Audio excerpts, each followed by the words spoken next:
everyone, and welcome to a brand new episode of the Jedi Way here on the Outlaw Nation channel. I am one half of the Jedi Way today, the Outlaw John Rocha, also known as Rocha Fett in certain quarters of the universe and of the galaxy, joined as always by someone who has been here since day one, who I totally respect, love, and admire, the great Laura Kelly, co-host of Force Toast Pod, but also co-host of this show. How are you, Laura?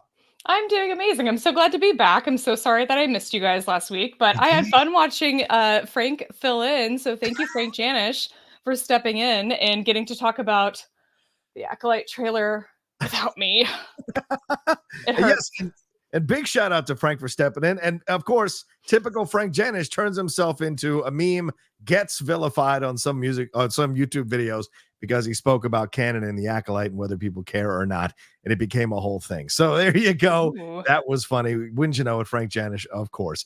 But Laura Kelly is back. So Laura, we got a lot to discuss today. Unfortunately, we don't have Kevin Smets with us today because, as some of you may follow him on social media, Kevin has his scans this week and he just kind of wanted to focus on that and his health. So take a moment, send in some good thoughts, send in some prayers, send in some love to Kevin Smets as he goes through this week of scans and what have you with his personal health. So just send him some love if you can, everybody. But Laura and I will hold down the fort like we did in the old school days. So we got so much to get into here, Laura. We got to talk about Dafne Keen revealing some more about her character here from the Acolyte. We'll talk about Daisy Ridley commenting on whether Finn should be a Jedi or not. And we're going to get into our spoiler review for the latest 2 episodes of the Bad Batch that aired back to back just last night on Disney Plus. But before we jump into that, I do want to ask you something you just mentioned here. Laura, can you give us your thoughts on the Acolyte trailer overall? What is your feeling? Did you get what you wanted out of this? Do you feel it was just like a 90-second teaser and there's more to come here? What were your overall thoughts here as our resident High Republic scholar?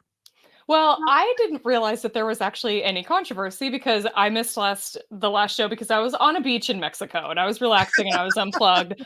And so I had no idea until I came back and I saw the title of the last Jedi Way episode. I was like, oh, there was controversy. Who knew?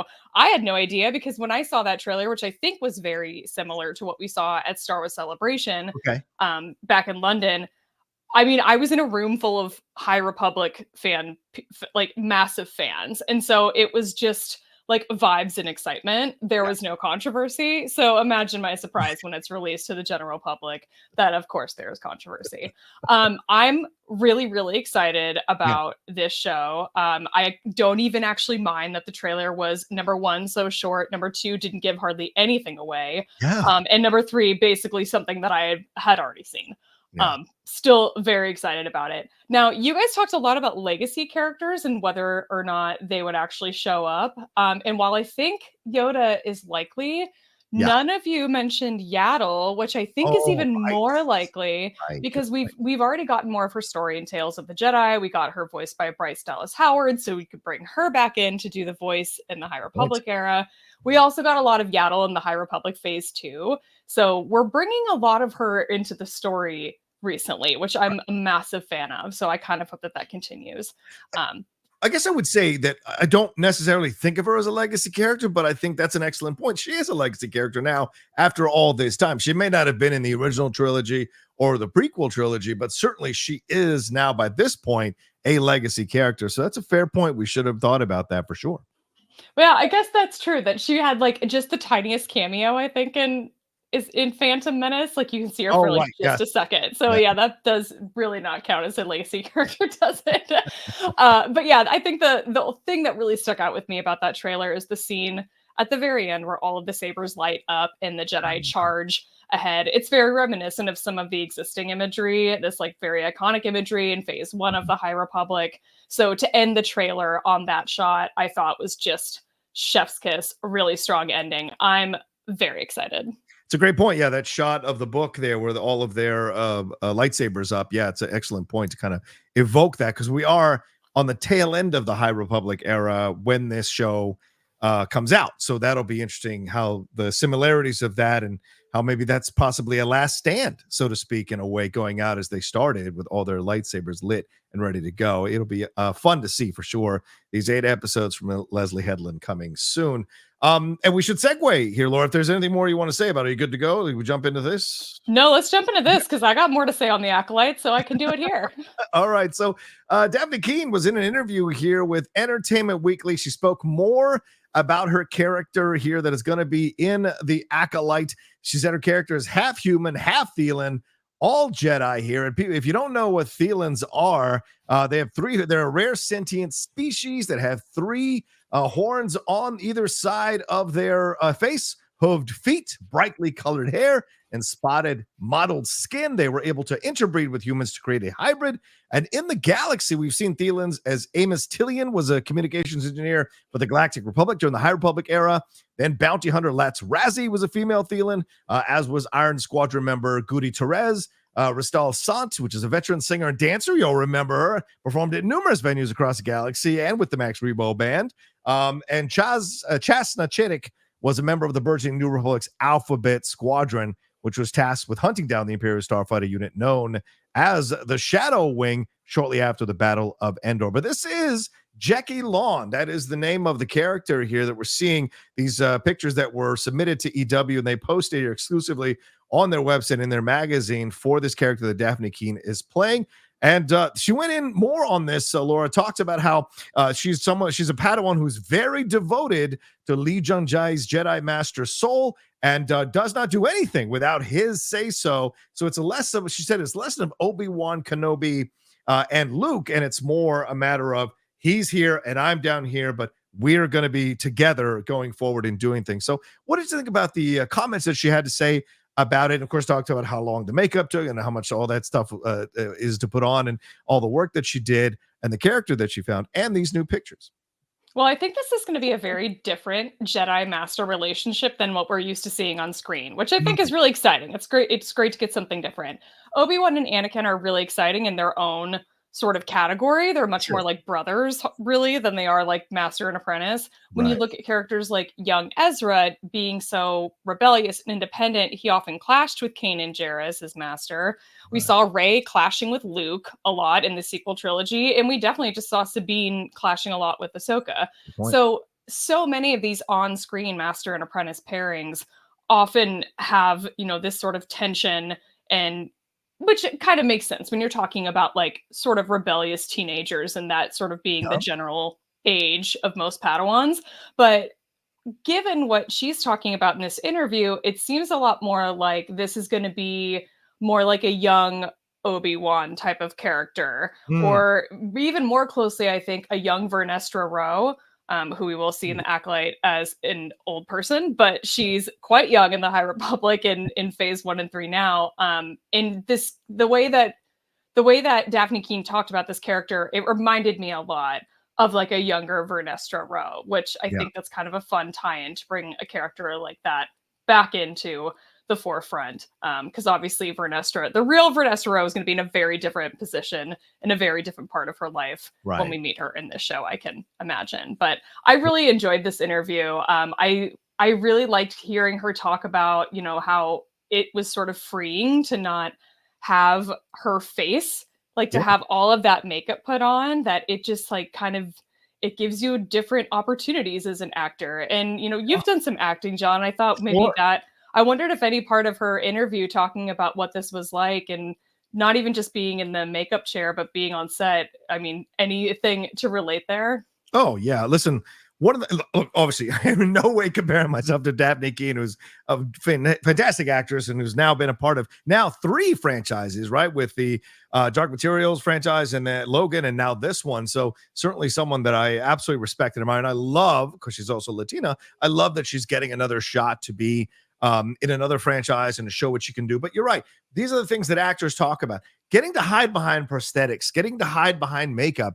There's a freeing nature to it all, because a lot of actors are actually pretty self-conscious about their faces and their bodies and their looks and their appearances. It's an occupational hazard. So when you can hide behind something else, hide behind a prosthetic nose or something, or makeup or what have you, it allows you to kind of create your own thing and not be caught up with your own hangups. It frees you from yourself. And so I like what she had to say as well. And it gets me excited to see what she's going to do with this character, because I loved her in Logan and I loved what she brought to it. And the fact that Leslie Headland, and they mentioned that in this EW article, she fought for Daphne Keene. Like, she wanted Daphne Keene in this role, which makes me think this role is going to be a much more important role in The Acolyte than maybe people might initially think. And that excites me, especially when you combine it with Lee Jung-jae's work, which I enjoyed in Squid Games. And so to see them coming together to be Master and Padawan, and you're right, not having the tension there, I think is actually going to be nice, because it's probably a situation where both of them are very clear, very focused on what they need to do. And there isn't necessarily that sense of like, I don't want to listen to you, bang, bang, bang. It's more a matter of, what do you think I should do? I should do this. Great, good point. I'm going to go do that. That's an excellent point. Good job. Let's go do that. So it's more than working together, kind of like you see in detective stories where two detectives actually complement each other. So it feels like that's the angle they're playing with this. And it excites me that she's excited about it as well. Yeah, I think one of the most interesting things about this interview, for me, was seeing the pictures of her Oh, now. yeah. I haven't, like, seen her since Oh, Logan, and I didn't realize that was so long ago. I'm like, yeah, "Holy yeah. shit, she's, like, an actual adult now." Like, Yeah. whoops, I had in my mind that she was gonna be, like, this child, and she does appear to be playing a sort of adolescent in the show. But when So I saw these pictures of her, I was absolutely shocked. I was like, "Wow, she's grown up. I missed it. Whoopsies." yeah, you're talking about the black and white pictures, I think, is what you're saying. Let's bring them up real quick. I know I don't have them as a thing here, but you can see right here in this shot, she's definitely a young woman here, along with Manny Jacinto and Charlie Barnett. But this is the shot I think you might be talking about. It's very much a Right? woman now. This is a woman now embracing her power as an actress, and that makes me excited rather, to see what she's going to start doing now as she steps into her power as an older actress. And I don't mean older as in old, but older than she was when we first saw her there in Logan. So that's going to be exciting to see that as well. I agree. And who knows, this could be a character that keeps going, Laura. If people really enjoy her, she may become someone that people look back on, people start to embrace and love, like we did with Ahsoka after the initial introduction of Ahsoka. She's become now a very beloved character. This could be another female character here in the Star Wars universe gets embraced overall by the Star Wars universe, and I'm excited by that. Yeah, hopefully we don't have to, like, endure a bunch of the negativity like poor Ahsoka did in her early Fair point. days, but I really enjoyed this interview. I really hope that this is, like, part of a series and they're actually gonna Yeah. sit and talk to all of the actors in this show about their characters, because I would love to learn more. We've got a couple of months. I think it's June 4th The Acolyte comes out, Yeah. so plenty of time to get us all up to speed. Yeah, and I love that she describes her as a high achiever, perfectionist. So clearly, this is someone who's going to be on top of the things as this mystery unfolds over these 8 episodes, and we will see for sure. All right, let's move on to another thing. Let's move on to another a woman in the Star Wars universe, and that is, of course, Daisy Ridley. She did an interview with Screen Rant, and this is now burning up the sites a little bit because she was asked about John Boyega's Finn, and she said, if as asked if Finn could become a Jedi in the upcoming movie, this is her quote, she said, that is above my pay grade.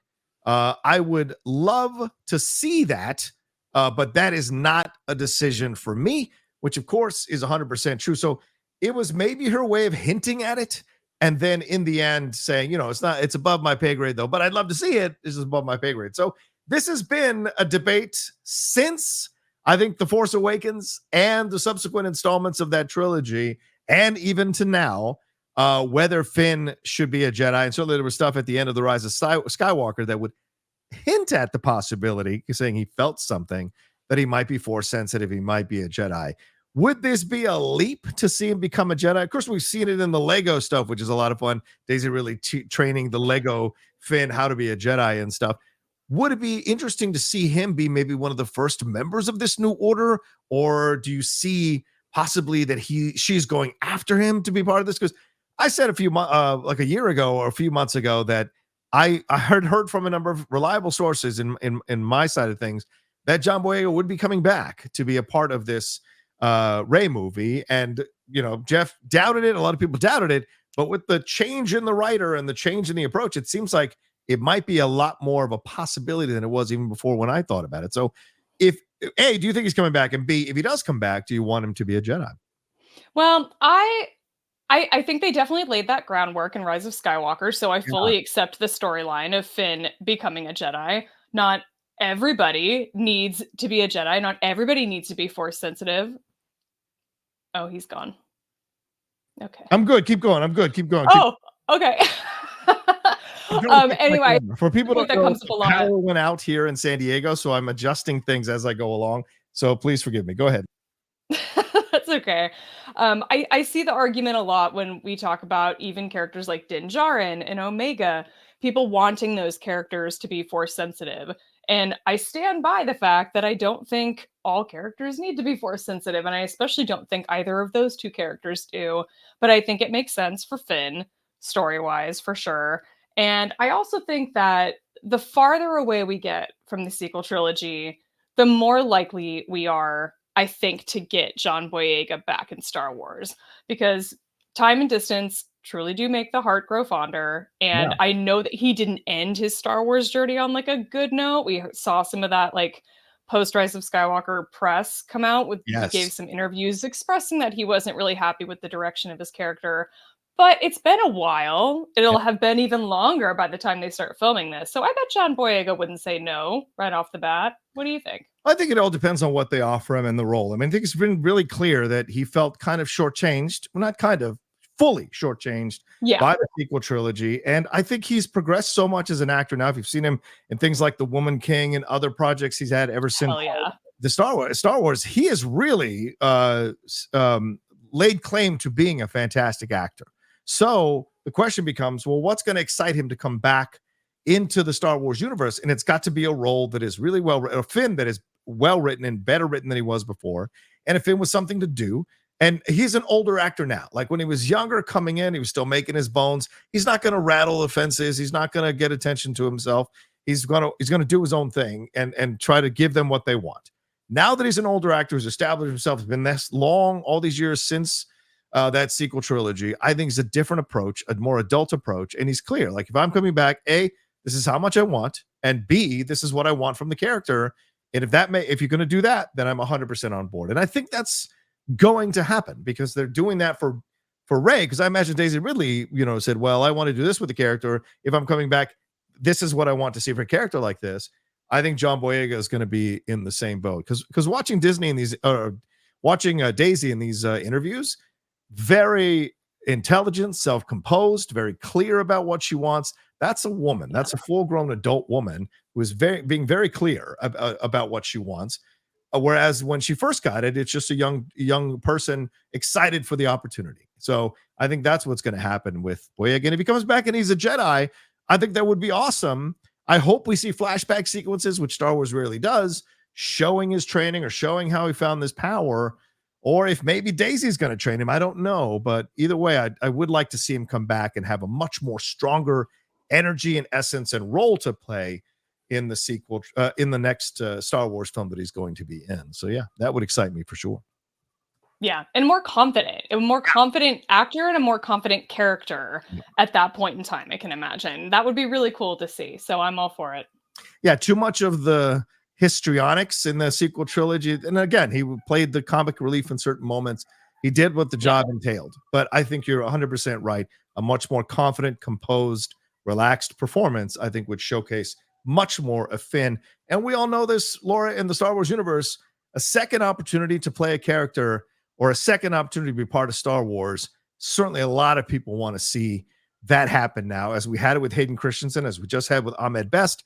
We've seen people come back into the universe after some time and get re-embraced by the fandom. And I got a feeling John Boyega is one of those people that people will re-embrace once he steps back into the Star Wars universe, for sure. All right. Anything more to say on either of these two things, or shall we take a quick break and jump into our reviews here? Let's go with option B there. Okay, let's take a quick break. When we come back, we'll be talking about the most recent 2 episodes of Star Wars: The Bad Batch right after this.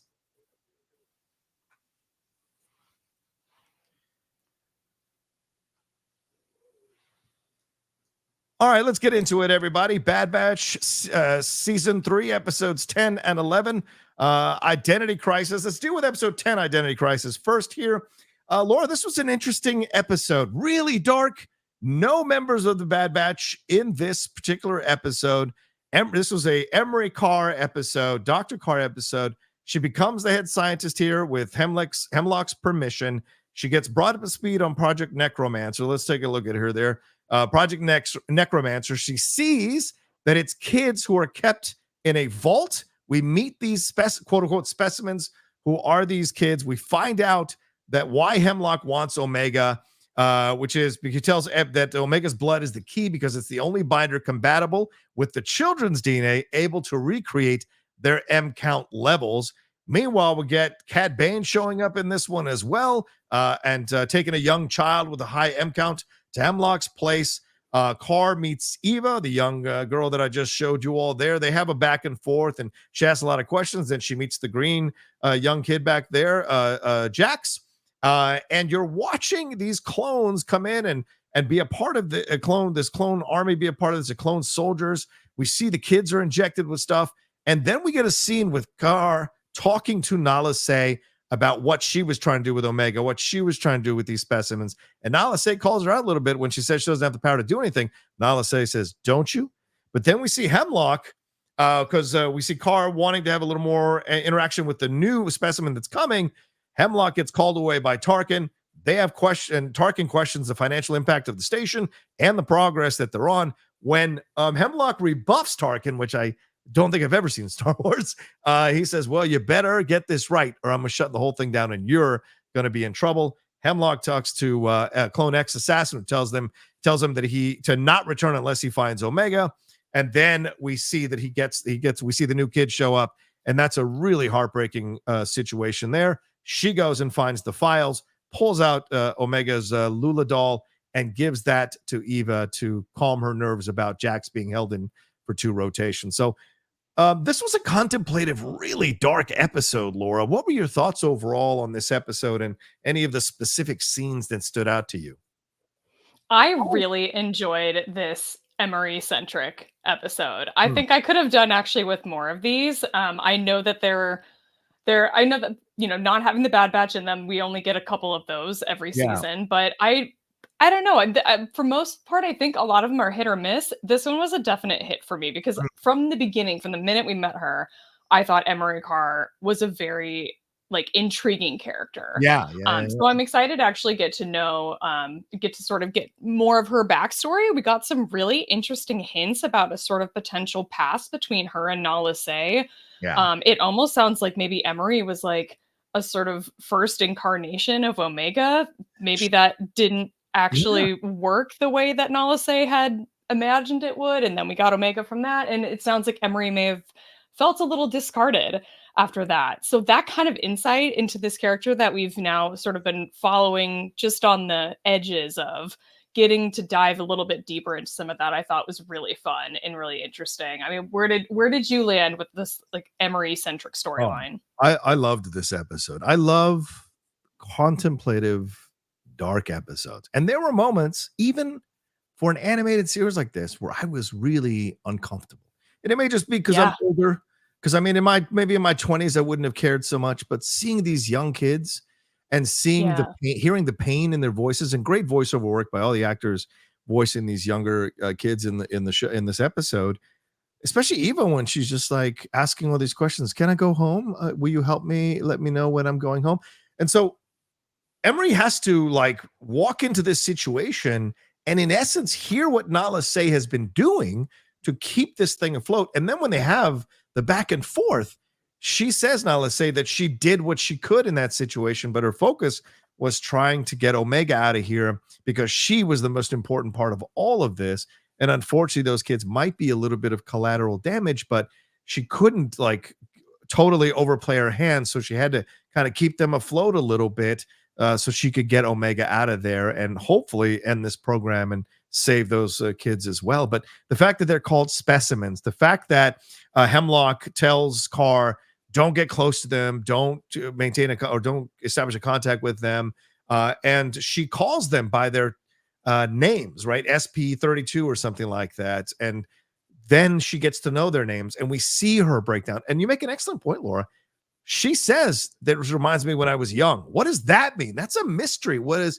Let's find out about that. We haven't seen much of Emery's backstory, just that we know that she's connected to Omega, possibly her sister. So what can we know about her past that makes her feel so much empathy for these kids? And I wonder if this is a mistake by Hemlock, who seems to be frazzled as Hemlock could be frazzled, putting her in charge of this and then having Tarkin threatening him. we seem to see some cracks in the armor of Hemlock in this episode as well. I have in my notes, I'm like, he is either an idiot or Yeah. he's like manipulating the situation somehow in a way that we haven't figured out yet. Mm. Because she says, like, I've worked by your side for so long. Like, he Yeah. must know at least something about her, if not like probably everything. He Mm. probably knows more about her than she does in terms of her past.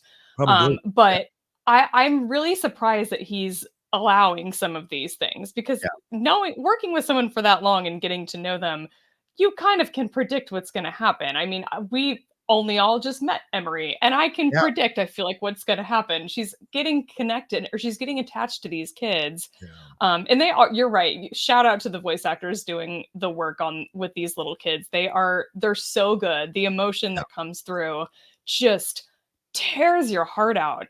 Yeah. So I'm really enjoying it. But yeah, I think that Hemlock is being more manipulative. I think that's a more likely situation than he's just dumb, because this seems like a really dumb situation to put like Emery in, knowing more than likely what's going to happen.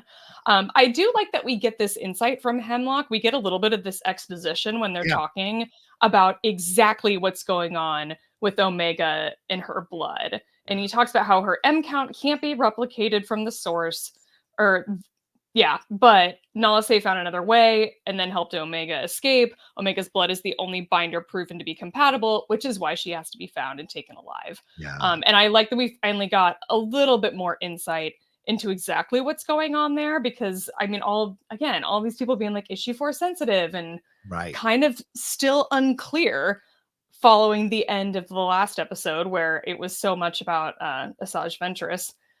But that lingering question of what exactly did Crosshair accuse Ventress of lying of? Was she lying about Omega being force sensitive, or about some other component of this story in this situation? Right. But yeah, I'm really liking that we're getting more and more information kind of as we come to the end of this series. What did you think of the scene with him and Tarkin? What were your thoughts coming out of that scene? I mean, not many people tell Tarkin to chill out. I don't need you to ask questions and live to tell about it. And certainly Tarkin retorting with the whole thing like, we'll shut your program down and you're going to be in trouble if you don't produce some results, which leads to him to have a tense conversation and terse conversation with his clone X assassin about, don't you come back here without Omega, kind of upping the pressure on the whole situation. What did you think of all of that particular scene here? Tarkin has got some balls on him, because the fact that he does not know anything about Project Necromancer, or at least doesn't know very much, and he still has the balls to say to him, like, well, it better work. Whatever you're doing, it better work, and it better be. It's like, dude, you don't even know what you're talking about. Like, calm down. It was just funny and also very much on par, I think, for Tarkin. And great to hear Steven Stanton back voicing him in this animated series. It was great to hear his voice again. But yeah, that's kind of what I walked away from that situation from. I'm just like, man, the balls on this guy. Like, look at this. I'm like, not that I'm cheering for Hemlock, but like, come on, dude. Dangerous situation. And what do you think she found in those files when she's looking through the files near the end of the episode with all the kids / specimens that are on the files? She finds out that Jax has to be kept for 2 rotations, according to the droids there. So Eva calls her out for lying, and she feels terrible about it, goes and looks at these files, and then pulls out the makeshift Lula doll that Omega had made while she was there, gives it to Eva. Is there a significance in her looking at the files and then her leaving the doll there, or there's not much here beyond that? She felt sad for Eva, thought she'd give her the doll to help her through this moment here with Jax. But down the road, it just makes her even more connected to these subjects. Yeah, I wasn't too sure how much to read into that, because, we saw her look through all of those files and one of them was Omega's. And that's when she goes and opens up that drawer. And I think it was just them sort of bringing back that story component and bringing it back around from when Emery brought the doll back to Omega at some point early in the season of the show. I think that was episode 1, actually. And I like that we brought that back around. I wasn't sure if there was really any more to it, but other than just kind of getting us up to speed of like, Oh yeah, no, she's gonna get really attached to these kids. Like, this is not gonna end well for Yeah. all of them. Or hopefully it does end well because I can't imagine them like taking like of all the people who don't survive the show, I can't imagine Oh, any of those kids being on oh, this list, especially that like little bird rabbit baby yeah. alien. Like that Oh my thing just broke my heart. yeah, yeah. And you can't ignore the symbolism of that, right? The two people talking after the kid unknowingly used the force powers to shatter that vase or whatever it was. Oh, she's gifted. Oh, don't say that. That's a curse. She's cursed. Don't say that stuff out loud.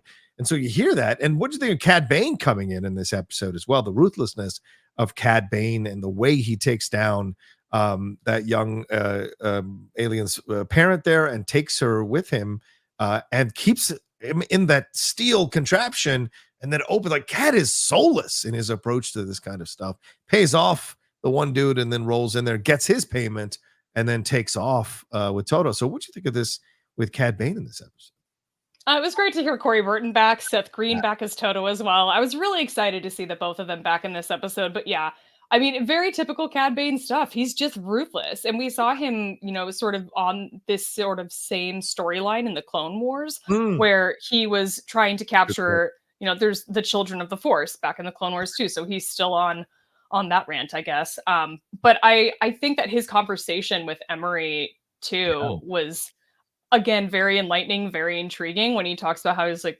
just these questions that you're asking, the fact that you're asking them is revealing too much, right. FYI. Better like pump the brakes, pull it back Yeah, a little bit, which is probably good advice. I imagine that she won't take very well, no, but I was really excited. I know you're a big Cad Bane fan, so I imagine you were excited to see him. of course. I mean, and the outfit they chose for him to wear. I mean, as a guy who loves westerns, I thought it was awesome to see him in Yep. that kind of a choice of shirt there that looked pretty awesome. But yes, as you said, I think the most important part is what he said to her when she started asking too many questions, which is ironic, right? Because Eva was asking Emery all these questions about their situation, and here's Emery asking Cad Bane all these questions about the situation. And as you mentioned earlier, she was a child of probably a part of this experiment, maybe doesn't remember much of it. So the inquisitive nature of it all, she may find a connection with Eva, who will remind her in some subconscious way of herself when she was a child. So I found that there were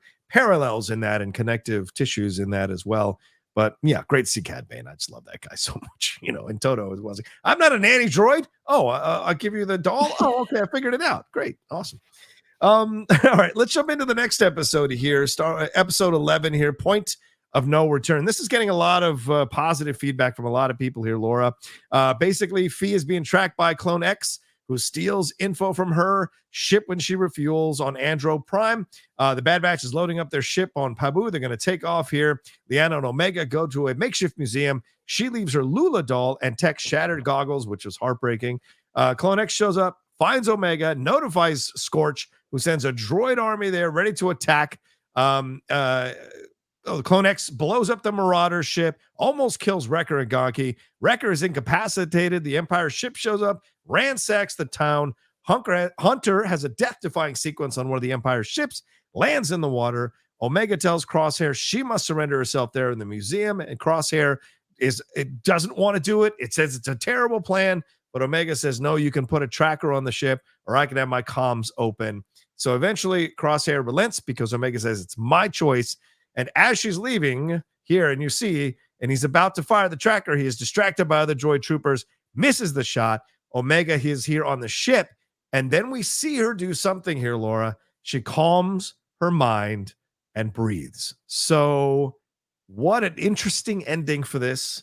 What a fantastic episode, in my opinion. What did you think of this particular episode 11 here on season 3 of The Bad Batch?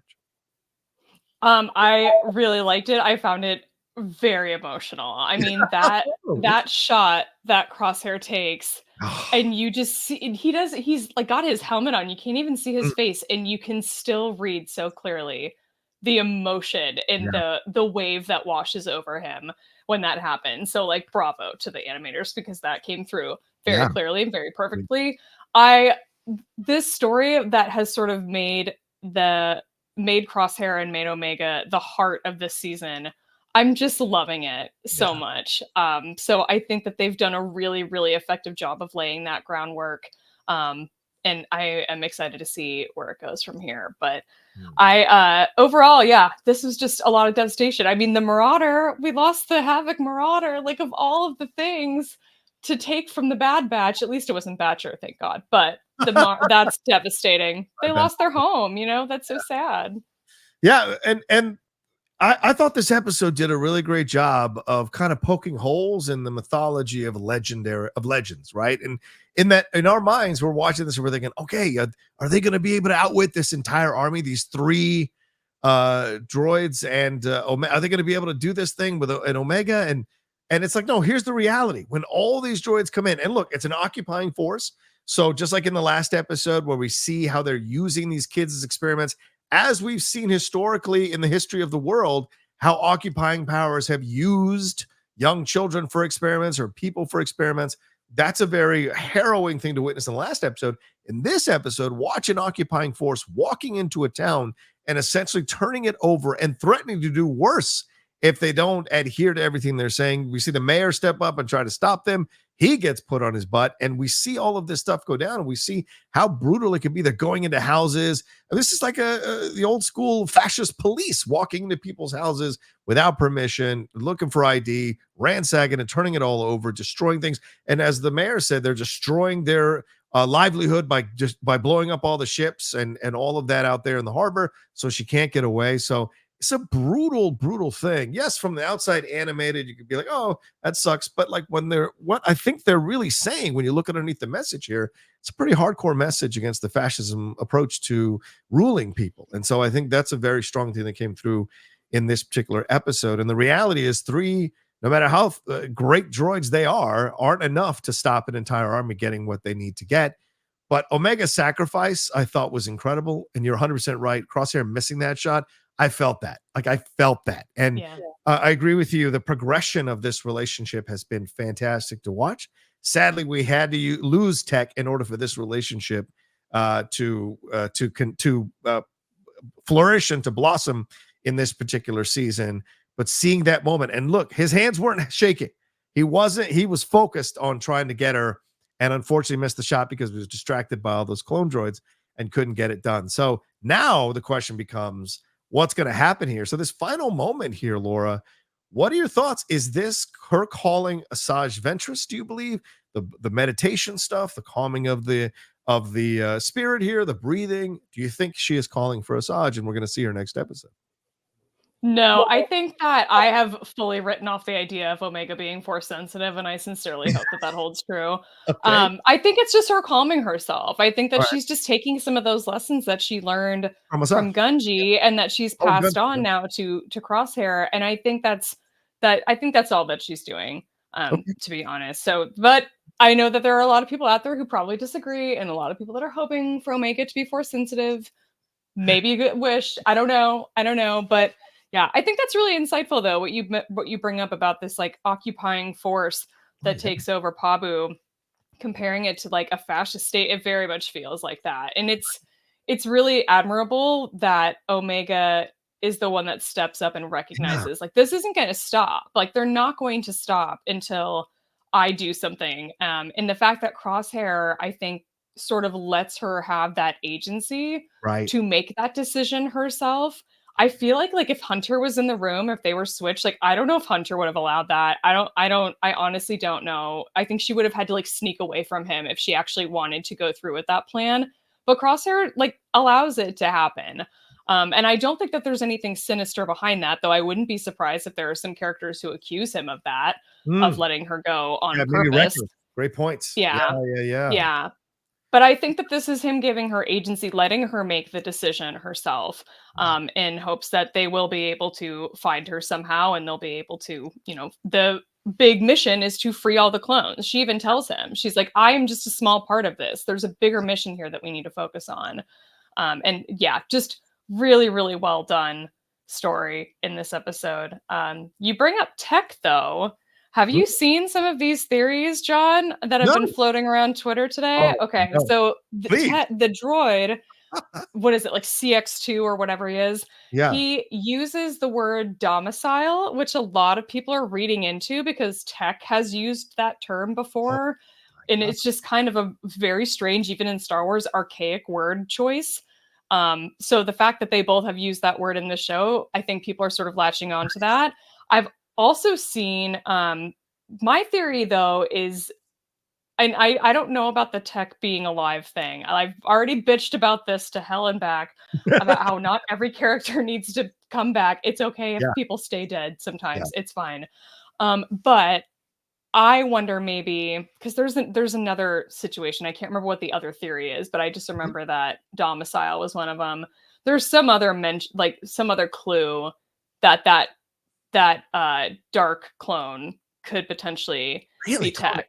Clone X could be I Tech? think that Oh, yeah, I think that that might be a red herring though, yeah. because Hemlock in the previous episode opens up a vault at some point, like a weird closet thing, Yeah. um, and looks at this, and we just see the red reflecting off of him. We don't see what's actually in this closet, room, vault, whatever he's looking at. And Yeah. I wonder if Tech's in there Oh my gosh. potentially, if they're Yeah. still like rehabbing him. Like one I of don't know though. Mhm. Like, Yeah. what do you think? Yeah, I'm looking at right now, looking at the Reddit thread for this, and it's yeah, I mean, people have like The people whole are thread. yeah, people are going like paragraphs and paragraphs of explanation, both positive, both supporting it and not supporting it in the approach. I do think that what stuck out to me with Clone X was that he had all the talents that all the Bad Batch have. So, do you take someone like Tech who already has a foundational talent within the group, and then you just add these other things? Did Hemlock find a way to make that happen for him, which is why he has this approach to it? But I just don't know if Tech would be the one who'd be like, I'm gonna I find it. know. But Tech was really smart to go inside of Fee's ship and download that stuff and sneak through. So you could look at it through a certain lens and could make a Yep. case that it could be Tech for sure. But that would be a hell of a twist. Yeah, that was the other one. That was the he broke the encryption super Yeah, quickly pretty that he fast. got from Fee's Navicomputer. And yeah, that's the other, I think, clue that people are sort of latching onto that this could potentially be Tech, which is just devastating. I know people are like, oh, he wouldn't, he's not proficient in fighting it, but all of that can be installed in him, as we saw with those chips, right? So if there was a way to install those chips, kind of like the Matrix, oh shit, I can fly a helicopter now. Who knows if that's something that they could have figured out how to put inside of him with the experiments they were doing on Crosshair and other droids that were there while he was in prison on Mount Tantus. So there's a lot of speculation. I could see that as a possibility for sure. I do want to ask you one last thing before we wrap up the show here, because you didn't get a chance to talk about it last week. Asajj Ventress, what did you think of this episode? What did you think of her comeback? Did you, was it a little bit less exciting than you thought it was going to be? Did you want more? Were you surprised at the amount we got of Asajj Ventress, an entire episode, not just popping in and out of her? And what do you think it means going forward for her character in the Star Wars universe? I'm so torn because I really liked that episode. I thought it was really fun. It was very exciting to see Asajj Ventress back. But the thing is that I think in this time period, as we've seen across Star Wars storytelling, that there are a lot of Jedi characters that are alive at this moment in time in canon. Yeah, They are all options that you could have drawn on to bring into this story to test true. Omega's abilities.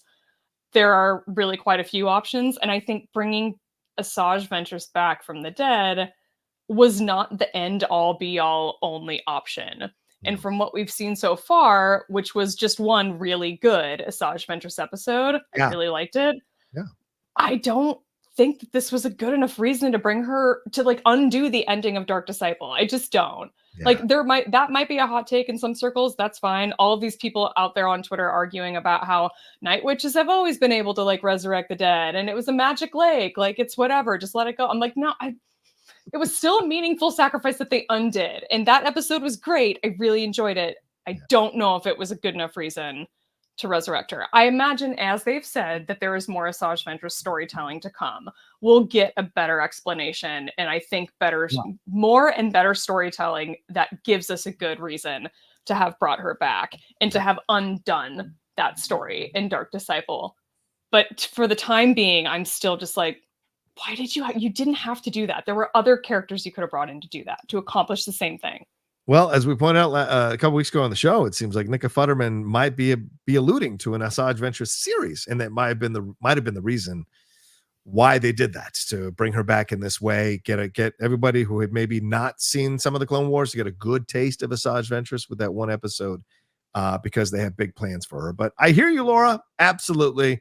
Was it the right choice?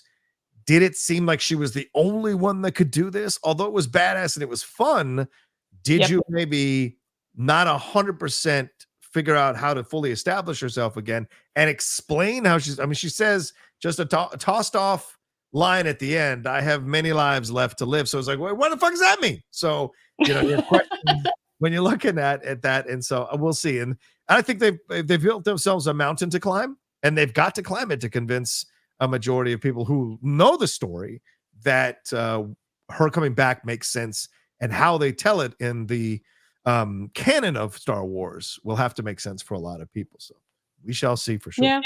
All right. Yeah. Go ahead. And Laura, any final words on either of these two episodes? Any things we missed that you want to make sure we hit, or anything like that?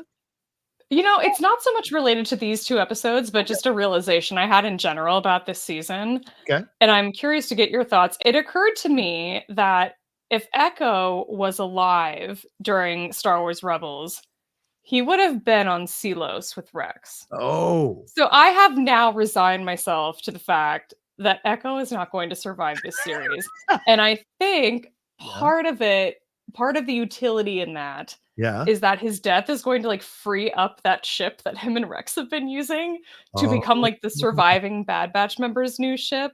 Now that we've witnessed the destruction of the Marauder, it just fed into that even more when I watched this episode. So I don't know. I know that that's sad, but I know that they're not all going to survive. There's no way. What do you think? Yes, I think you might be right. And you're right. Not all of them are going to survive. Yeah, I think, why not? People really appreciated the fact, although they were broken up about Tech dying at the end of last season, but it also took the series to a next level. And so as we're heading towards the end of the series, there are going to be sacrifices. As we saw, this clone army absolutely overwhelmed the three of them and got what they needed and rolled on out of there. So it is a possibility that this could happen again down the road, and they may have to, a couple of them may have to sacrifice themselves in order for it to happen. I mean, I only think that Hunter and possibly Wrecker are surviving the entire season. That's the only two that I've got in my mind. Crosshair, I feel like Crosshair has to die. I feel like he has to sacrifice himself in some way. I'm getting emotional even saying it because I really loved him in this season, but I feel like we are leading to this death because we've given him the redemption.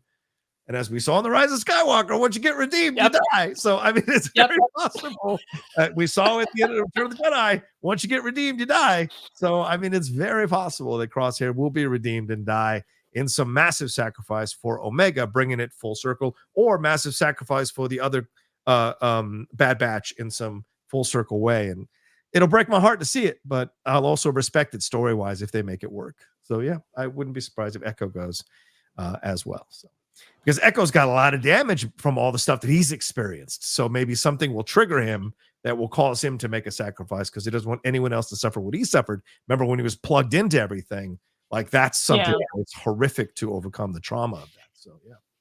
All right, well, there you go. That's our episode of the Jedi Way for this week. Thank you all so much for joining us. We appreciate you all madly. All of you who watch or listen to us, leave wonderful comments down below, or tweet at us your thoughts on our show. We appreciate it so much. Unfortunately, we missed Kevin Smets today, but he'll be back in a couple of weeks hanging out with us, talk about some more Bad Batch and other stuff going on down the road. Laura, thanks again. Please let people know what you got going on, everything that is going on in your world. Yay, thank you. My Twitter is at @shutup_Laura. I've been kind of quiet, but again, I was on vacation, so I'm back now and tweeting about Star Wars when I can.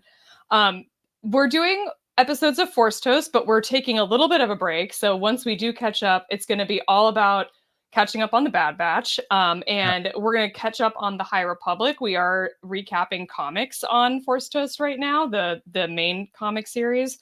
Nice. And we're going to recap Defy the Storm at some point, which was the High Republic young adult novel that came out too long ago, which the last episode that we recorded, I think, for Force Toast, I hadn't finished it. And the epilogue of Defy the Storm.